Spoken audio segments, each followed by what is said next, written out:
Bom, um mês após o desaparecimento e assassinato do jornalista Dom Phillips e do indigenista Bruno Pereira, organizações de defesa da liberdade de imprensa se reuniram com autoridades para reforçar a importância de que todos os responsáveis pelo crime sejam identificados e levados à justiça. Realizadas nos últimos dias 4 e 5, as audiências foram feitas com representantes da Polícia Federal e também de comissões parlamentares, incluindo aí a Comissão Externa da Câmara dos Deputados, criada para acompanhar a investigação. O representante do Observatório dos Direitos Humanos dos Povos Indígenas Isolados e de recente contato também participou dessas reuniões.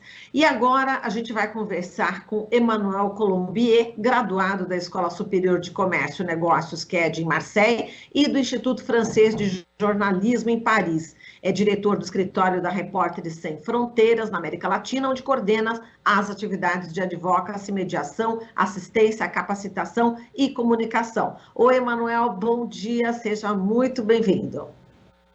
Bom dia a todas e todos, obrigado pelo convite, obrigado por falar do Dom e do Bruno. Nós que agradecemos aqui essa presença, Emmanuel. Mas vamos lá, querido, as autoridades forneceram aí alguma atualização sobre as investigações durante as reuniões? O que foi descoberto até o momento? Então, a Polícia Federal informou que 3 pessoas já confessaram, mas que a investigação sobre outros envolvidos segue aberta. Por outra parte, a Polícia Civil do Estado de Amazonas, que é responsável pela investigação dos assassinatos, e a Polícia Federal está cuidando do caso relativo às ameaças recebidas anteriormente pelo Bruno, porque eles envolvem povos indígenas. O que foi descoberto é que eles foram mortos a tiros no momento da emboscada e depois os corpos e o barco em que estavam foram escondidos. Ainda não há indícios de mandantes, mas a hipótese não foi descartada. Na avaliação dos deputados que foram na zona, uma coisa bem importante, a estrutura de pesca que os assassinatos utilizavam não caracteriza pesca de sobrevivência.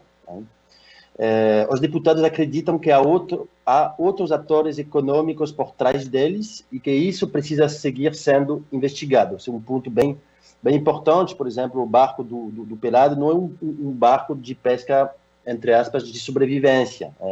É material para uma pesca maior, com possivelmente outros atores por trás. Então, são as informações que chegaram da Polícia Federal, da Polícia Civil e também da Comissão Externa da Câmara dos Deputados. Quais seriam esses atores econômicos aí, enfim, o que se suspeita nesse momento? Bom, vocês sabem que essa zona é uma zona fora de controle do Estado, uma zona onde se mesclam muitos interesses econômicos, onde se misturam, atuação de crime organizado, de tráfico de drogas e armas na fronteira com Colômbia, com Peru, tem mineria ilegal, tem grilagem, tem pescaria ilegal. Então, é uma região muito complexa, é difícil nessa altura dizer exatamente o que pode estar por trás, mas, obviamente, essa primeira versão, alguns testemunhos dizendo que sim, é nada mais que um assassinato que tem a ver com as denúncias do Bruno sobre pescaria ilegal, não é suficiente. Então, é muito importante que as autoridades seguem investigando para analisar e ver o que pode ter por trás, falando de interesses econômicos, mas tem provavelmente relação com o tráfico de drogas e de armas com a proximidade da fronteira. É uma zona altamente complexa, como vocês já sabem, então é muito importante que as autoridades seguem, investigando essa possível cadeia de responsabilidade. Quer dizer, Manuel, existem aí muitos pontos, né, que seguem em aberto e necessitam aí de maior apuração. Como é que vocês estão vendo também o empenho, né, de todos os órgãos envolvidos nessa apuração?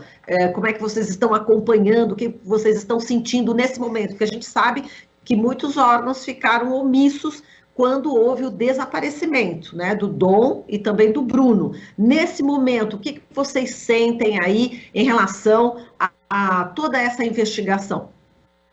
Bom, eu acho que claramente a identificação e a detenção dos demais envolvidos nos assassinatos e na ocultação dos cadáveres, esse há outros motivos por trás, é a prioridade. É a parte que necessita maior apuração nesse momento.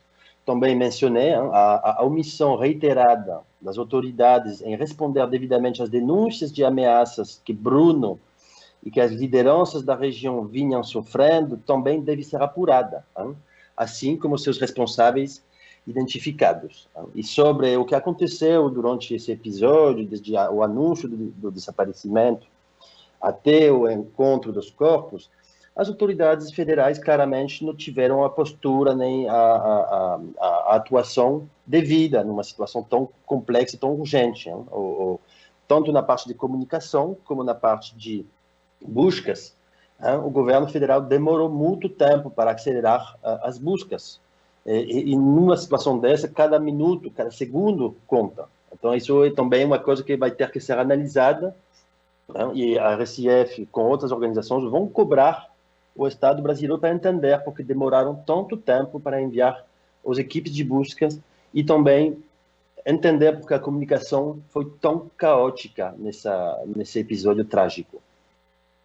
Emanuel, os moradores e trabalhadores ali da região, né, do Vale do Javari, estão sendo ameaçados por causa dessas investigações? O Estado tem atuado para proteger essas pessoas? E quais medidas, né, são necessárias para garantir justamente essa proteção e impedir outros crimes?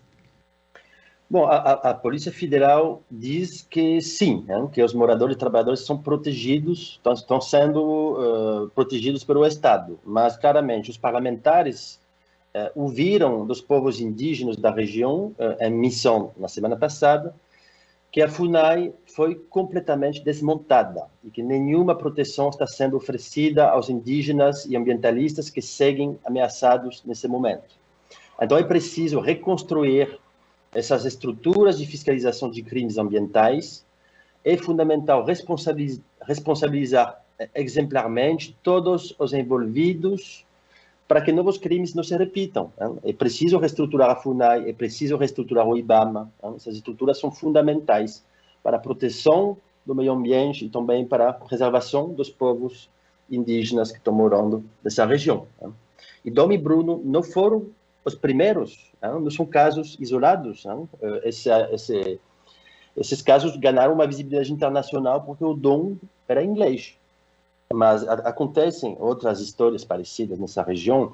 Jornalistas, comunicadores que estão trabalhando lá estão sofrendo ameaças. Então, bom, podemos mencionar o caso do Maxiel Pereira dos Santos, morto há 3 anos, sem respostas concretas até hoje. Estou ouvindo um barulho. Eu estou ouvindo também algum vazamento de um áudio, né? Você também está ouvindo, né, Manuel? A gente pede um alerta também ao pessoal aí da técnica. Não sei o que está acontecendo nesse momento, você está vazando algum Estou verificando, mas acho que não vem de mim.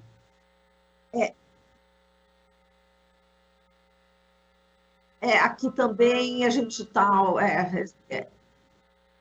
está ouvindo aqui um vazamento, não sei se a gente consegue, enfim, verificar com a parte técnica, né? Estou pedindo aqui uma atenção especial, aqui não tem nada absolutamente ligado, e Manuel também não tem, né, Manuel? Você tem todas as abas aí fechadas. Estou verificando, não vem de mim. Está tudo fechado.